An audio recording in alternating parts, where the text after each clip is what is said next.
Hey, good morning. How you doing? Sorry. Are you filming? Did I walk into your shot? No, no, that was actually perfect. I'm guessing you're here for Jeff.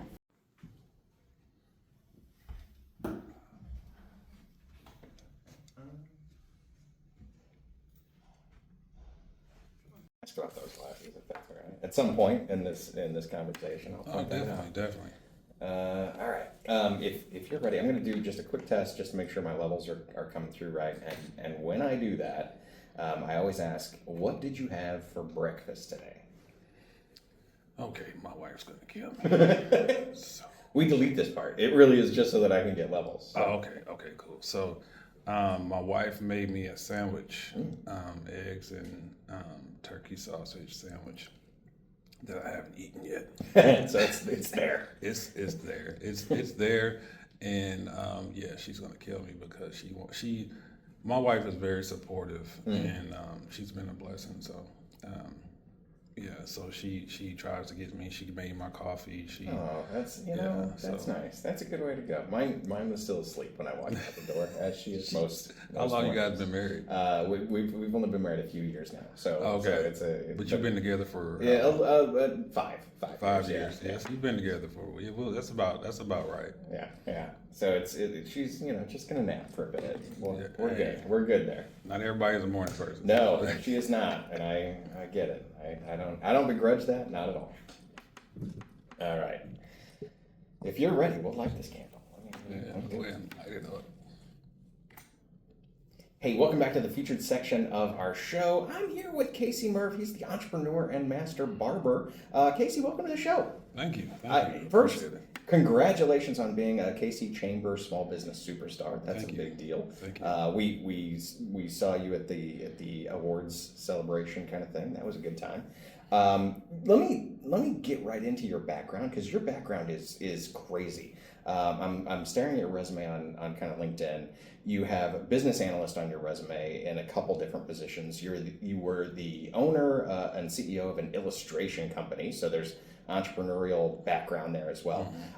You were a technical support engineer for Zoom at the height of the pandemic, which like I'm looking at that like you've been to war, like that's a for real job, and you've flirted with the idea in the past, and now you're 4.5 years into your entrepreneurial journey as the owner of Bevel Grooming Lounge, and that's an exclusive experience.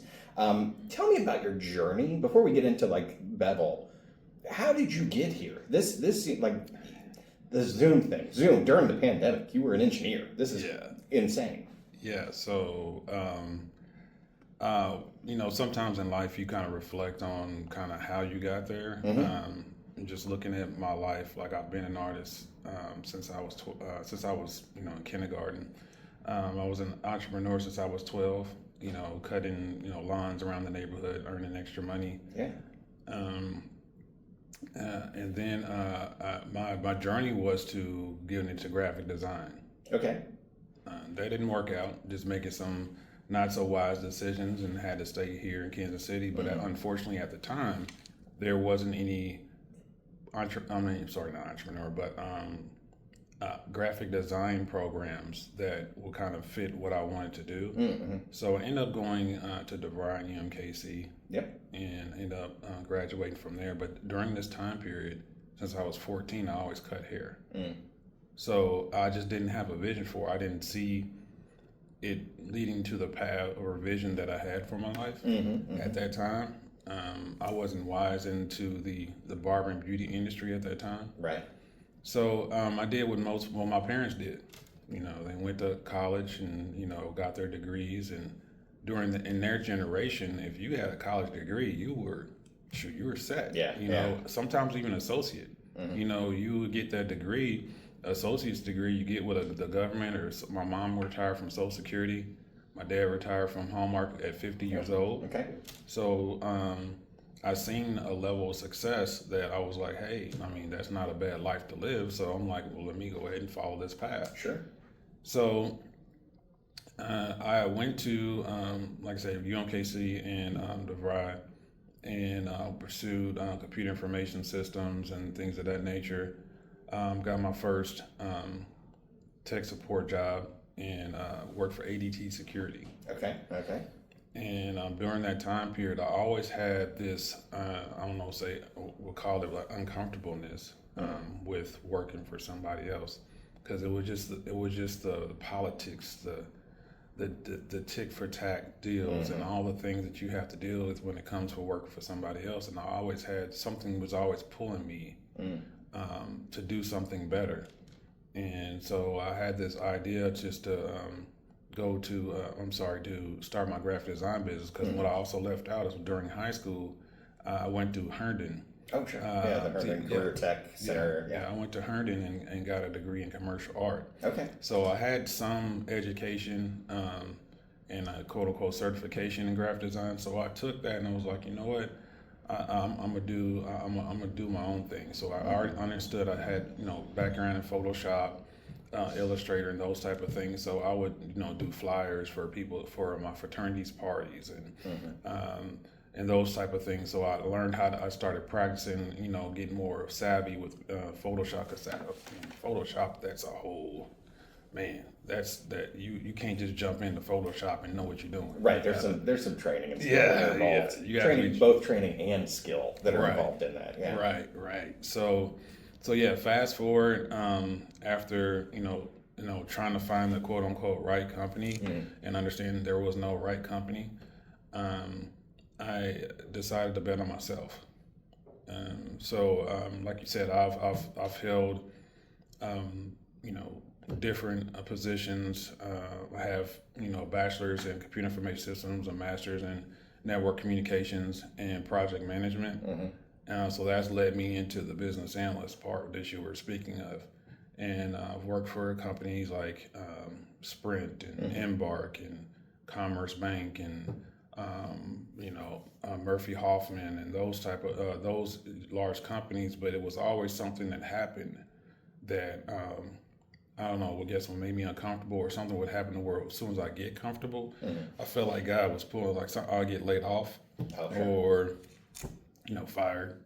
So it happened like 9 different times till I decided to bet on myself, and I'm like, you know what?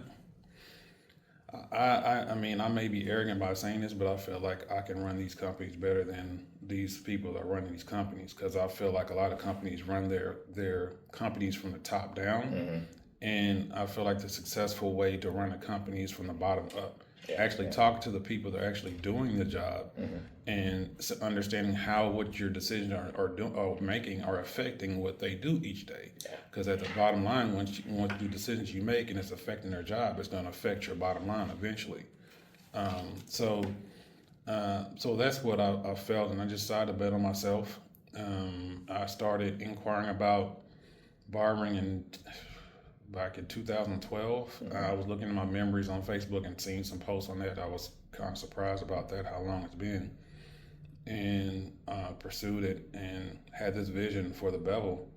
And I was still working IT while I was trying to get my barber license on the side, which I'm also a barber instructor too. Right.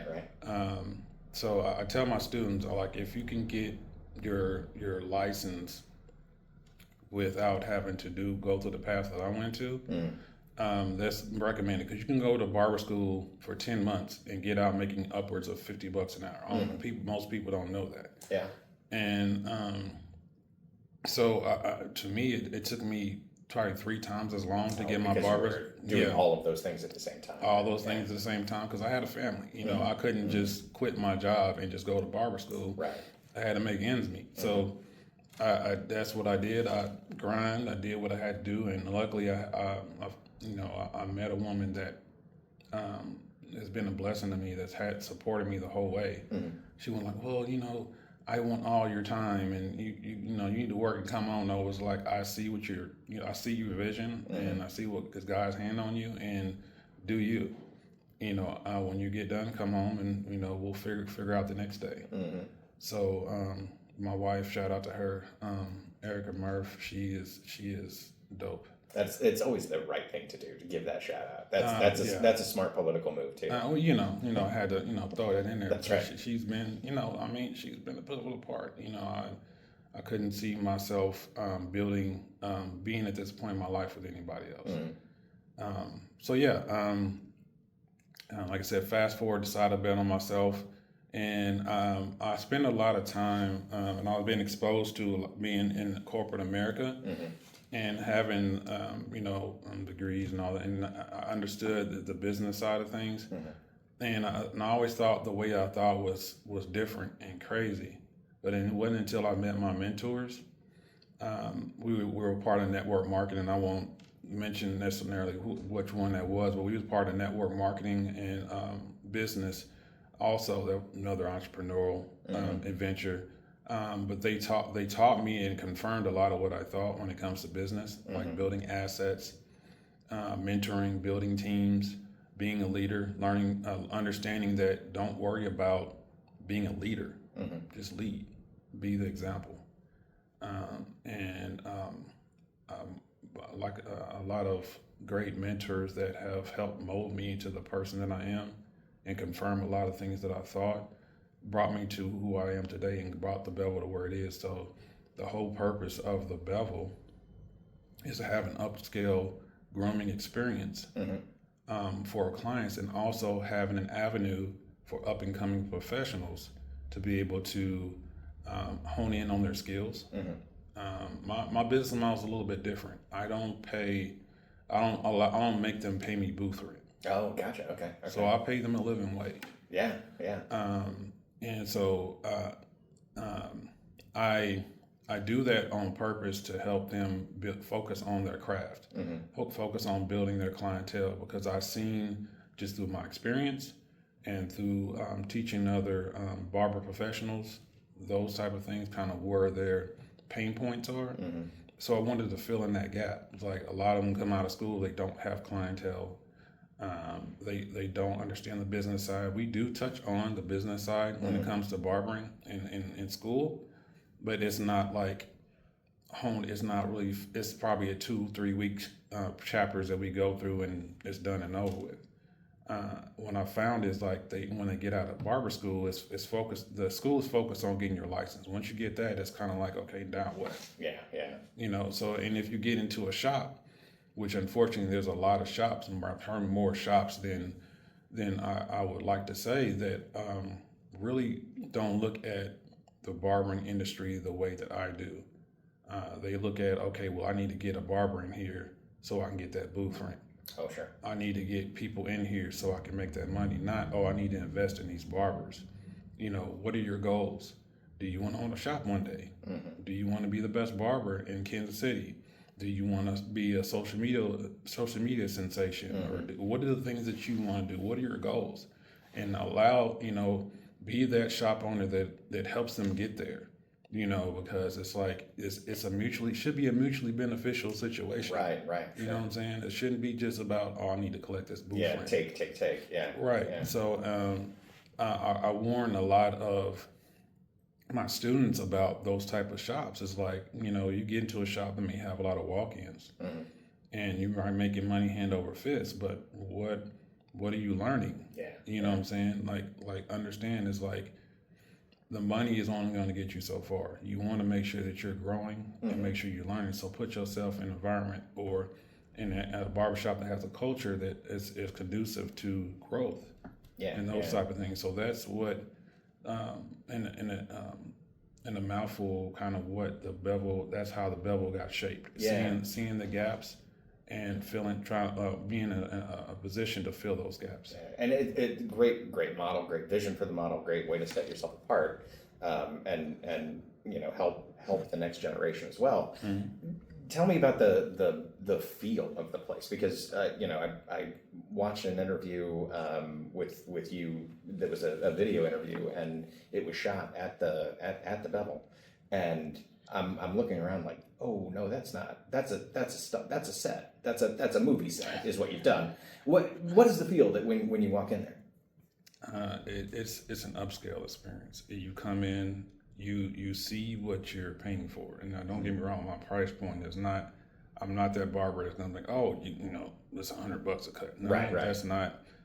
Here's the thing, because like I told you, I'm a businessman too. So I understand. It's like I look at the highest the highest price point. I look at the lowest price point, and make sure that we are comparison into that.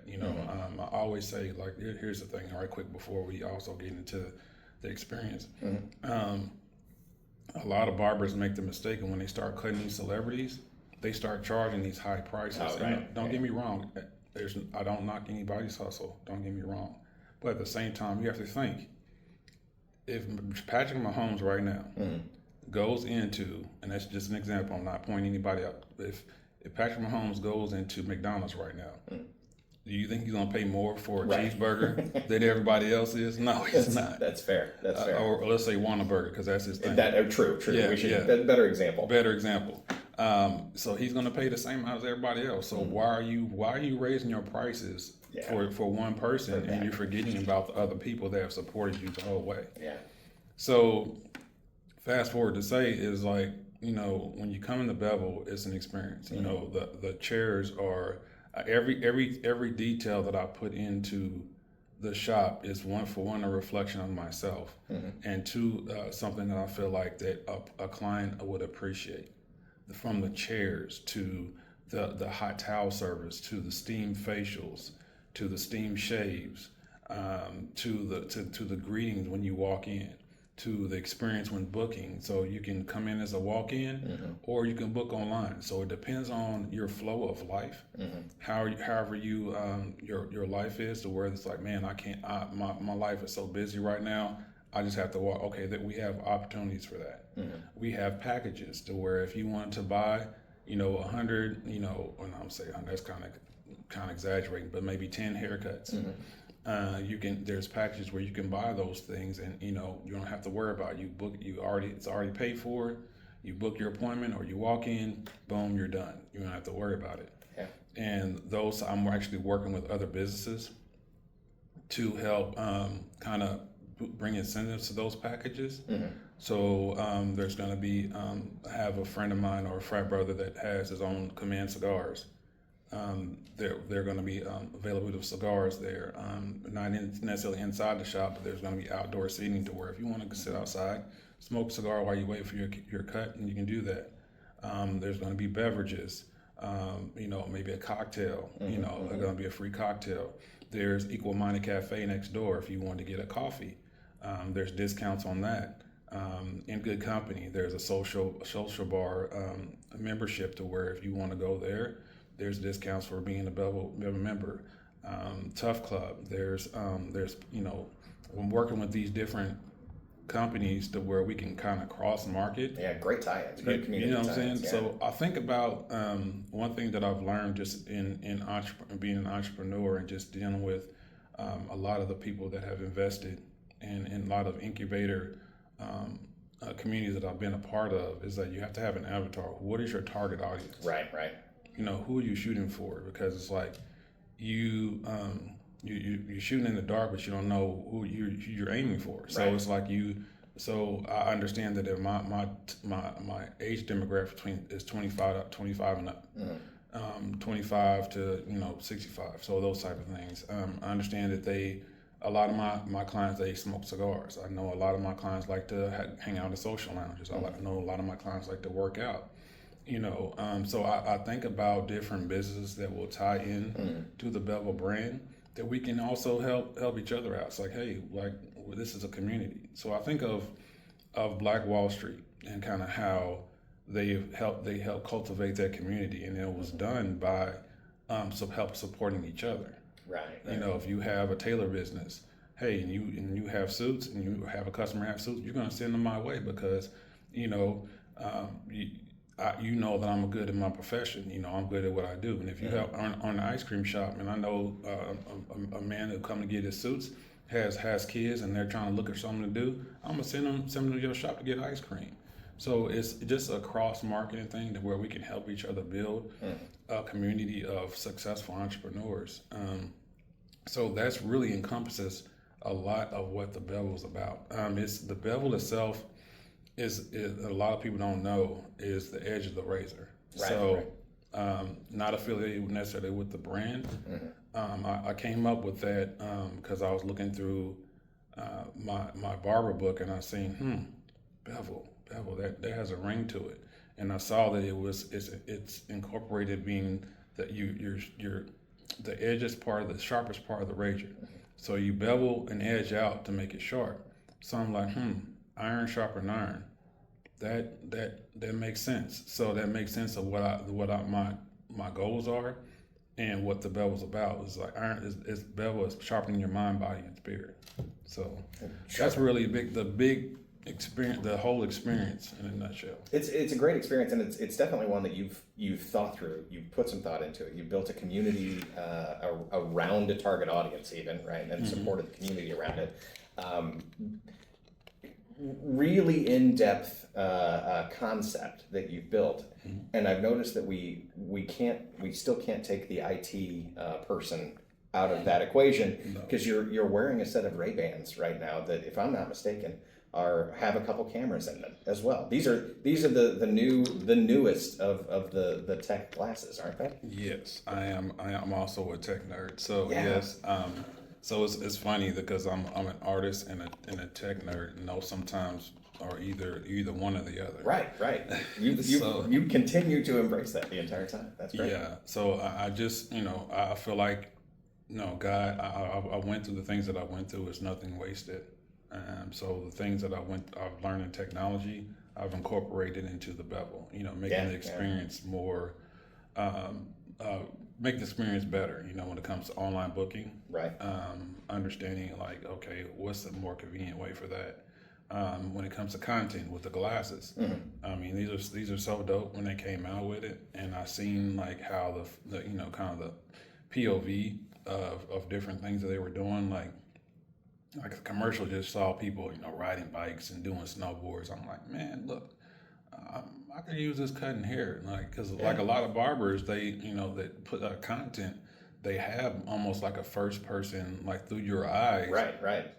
Doing first person shooter, perspective of cutting hair. So I'm like, well, I could do that with the glasses, and I can have my hands free, and what is so dope about it, because when I record, the video is so clear, and it goes straight to your phone.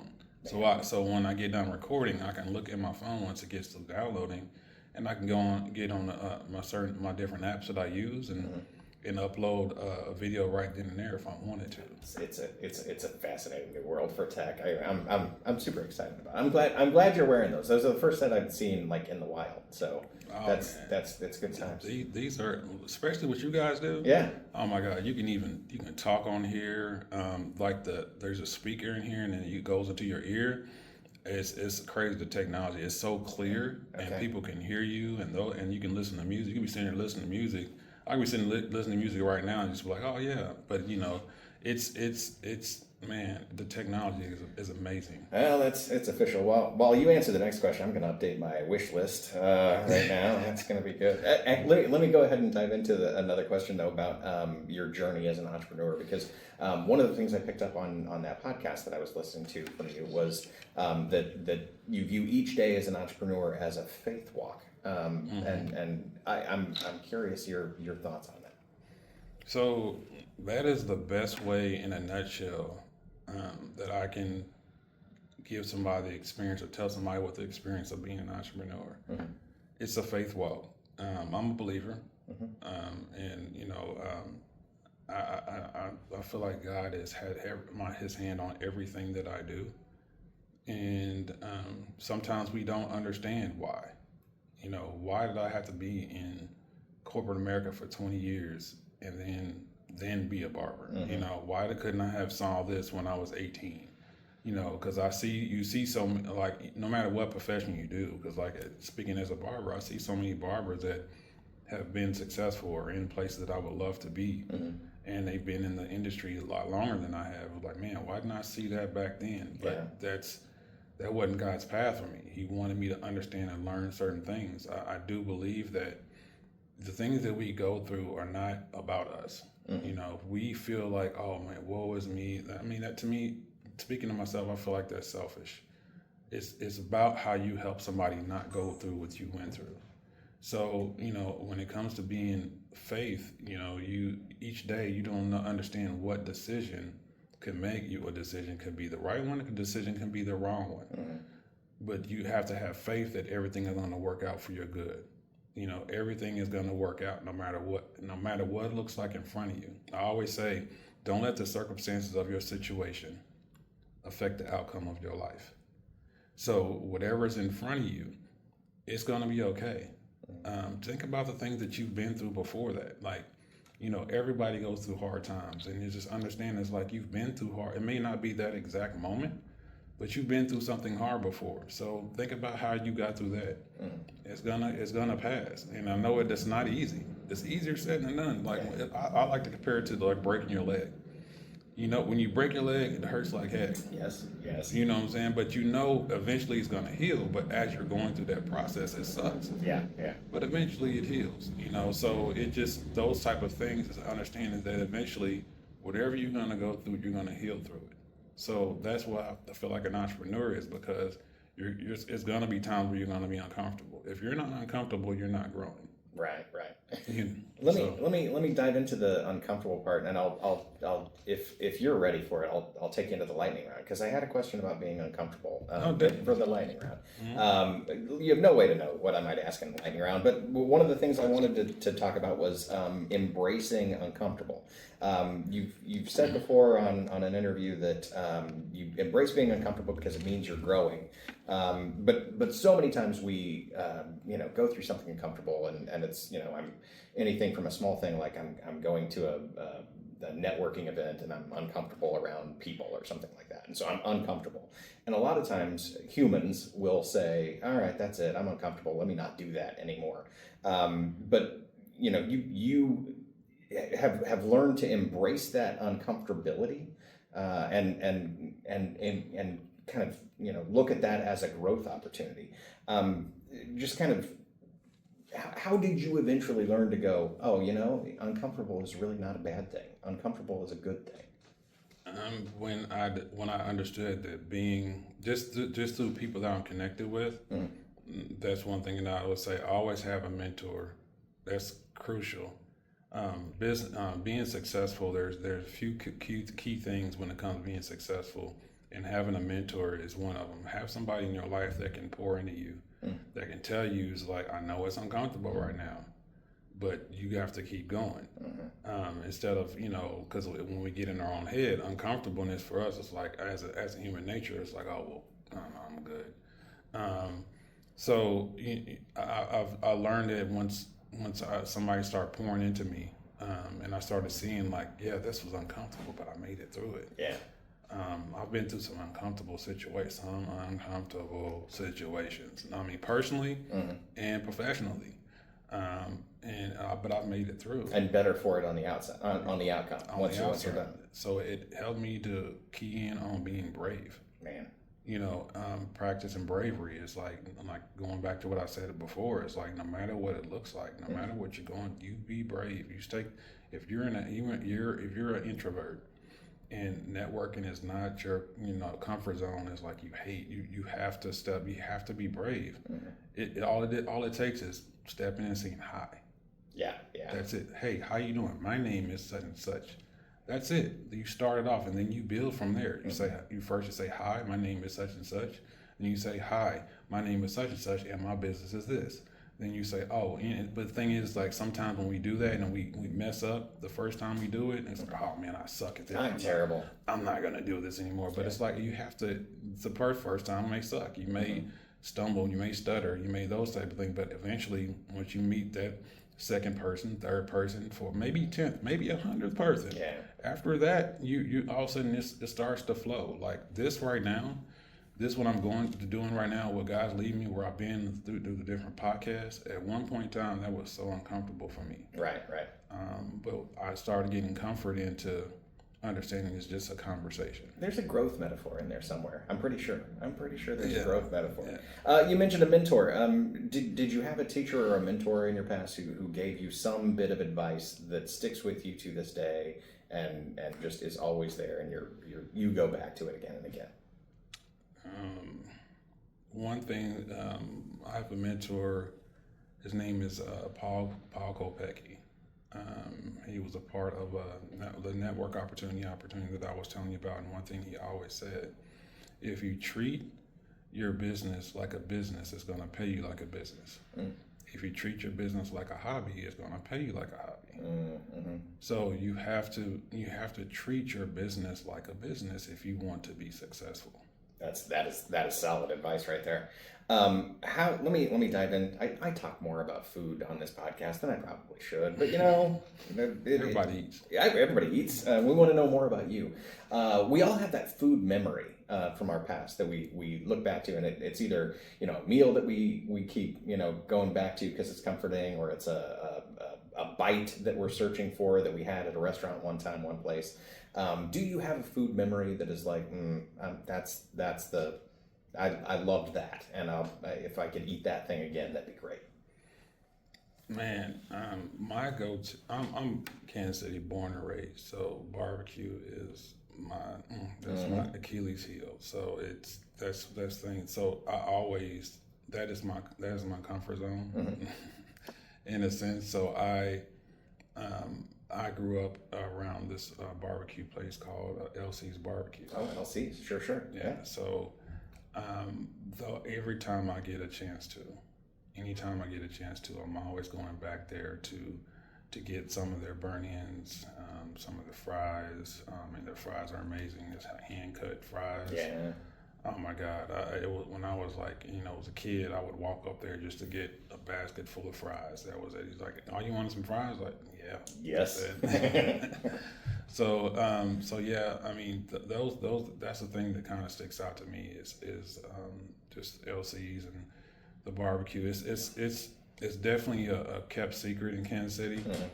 Most people think about Arthur Bryant's or think about Gates. Either the classics, or the new classics, and the ones that are tremendously popular. Right. Yeah. So I tell people, I said, depending on how long you're in Kansas City, like depending on how far you want to go, I can get you some right places. So I always have LC's is always in my top five.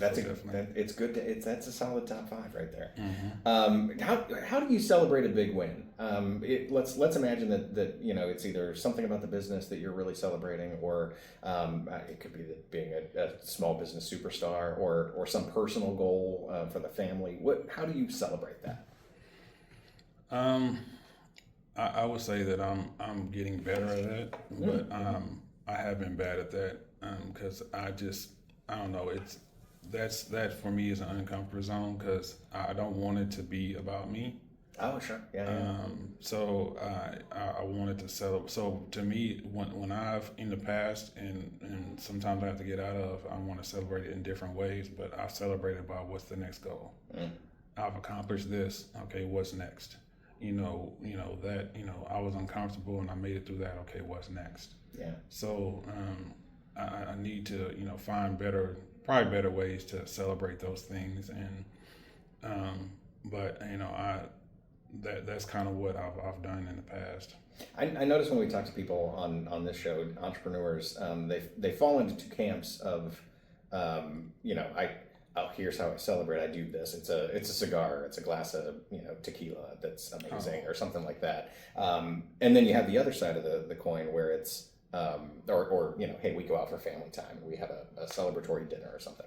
And the other side of the coin seems to be, I really should stop and celebrate more. Because it's always, and I'm on to the next thing, and on to the next thing, and we really don't stop and go, hey, you know something?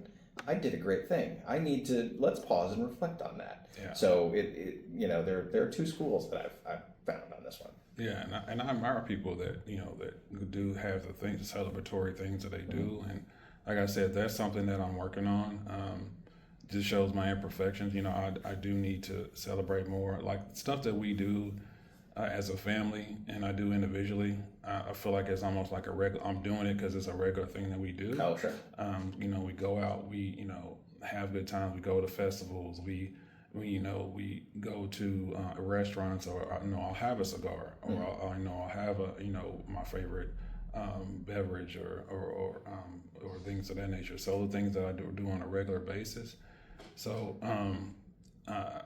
or we go out of town, those type of things. So it just, for me, I guess I need to plan more around doing the things that help celebrate the accomplishments that we have. Well, it sounds like you're living life, right anyway, no matter what's going on. I'm going to end it with this question, and it really is just kind of throwing some credit your way as well, because your volunteerism and giving back to the community. We talked about, just from the business side, where you're making some kind of partnerships with the local businesses around you that are also serving your clientele. But you volunteer. You've been a wish granter for Make-A-Wish. You're a Jedi board member for Big Brothers Big Sisters. What does giving back mean to you, and how do you choose where to give back? I choose the places I choose to give back to are places that I feel like I can impact the most. Whether it be through barbering, it's been the most part. That's one of the things one of the reasons why I've joined the board for Big Brothers Big Sisters, because we're working on a program to where the littles can get their haircut at the shop for no cost. Oh, that's great. Yeah. Because a lot of the littles they come from single parent homes. And, being a single parent home, a haircut can cost a lot, and one thing I always say is that, we, as barbers, we're a part of the most important we're a part of the most important moments of people's lives. So, your proms, your interviews, that first date, those type of things. So you want to have that confidence when you step into those environments and those places. So what better the better to be in is as far as in going to your barbershop to make sure that you have that built confidence. It's like, oh yeah, I look good, I feel good. So it brings a different presence to you when you in those type of different events. So yeah, how I can impact the most when it comes to different things that I'm accomplishing, and I like that Big Brothers Big Sisters, they already have a program in mind, and they already have connected with a certain community. I don't have to reinvent the wheel, because my wife right now is actually working on a 501c3 to where we can have a barber school and things of that nature, right? Yeah. So until then, I want to connect with different organizations, nonprofits that we can help in a sense with, and as far as in the barbering is concerned. The I Am Foundation is another awesome organization that I've helped with when it comes to helping cutting some of their teenagers when it comes to getting interviews and things of that nature. I'm also in, mentioned it before, I'm in a fraternity. I'm Alpha Fraternity Incorporated. So we have a lot of different events that we do to where I incorporate the bevel into a lot of the different events that we have. So how can I impact the most when it comes to those organizations? It's kind of where I connect with when it comes to those type of things. It's a great thing. I will take you out of the lightning round with that question. Great answer. Though I do think maybe, are you afraid that you're spoiling the youth of today by giving them such an amazing luxury experience as one of their first things? They don't know any different. You can't just spring luxury on them like this. Well, I set the bar. So if they go to another barbershop, they're like, what is this? What? Why am I here? Who would go? I got to wait 2 hours for a haircut? What? No. This is preposterous. Outstanding. Well, if somebody wants to get a hold of you, if somebody needs to book online, where do they go? Where would you send them for if they want to know more about Bevel Grooming Lounge? Okay, great. I'm on most if not all social platforms. That goes back to my tech side of things. That's right. Facebook, social media, Facebook, Instagram, LinkedIn actually, and not Twitter on a little bit. I'm not really on that as much, and TikTok. But the main place to go to is the bevelcasie.com. Bevelcasie.com. That's where anybody can go in, book an appointment, kind of see what the bevel's about, and see upcoming events, those type of things. So definitely the Bevel KC, but I do understand the times. It's 2025, so the best place to connect with people is where on their phone, right? So I understand the power of social media, and that's the power of marketing through social media. So I do focus on trying to promote within there a lot. So So yeah, All right. that's how they get a hold of me. We will look for you there. Casie Murff, entrepreneur and master barber. Thanks for being with us today. No, thank you for the opportunity. Appreciate it. And it's as simple as that. That's how you make good content. Thank you. Thank you. I hope I did it. Oh, you crushed it, man! That was a great conversation. I loved it. I'll open the door real quick because it does get warm in here. We have A little toast. no HVAC in here at all. That's the downside.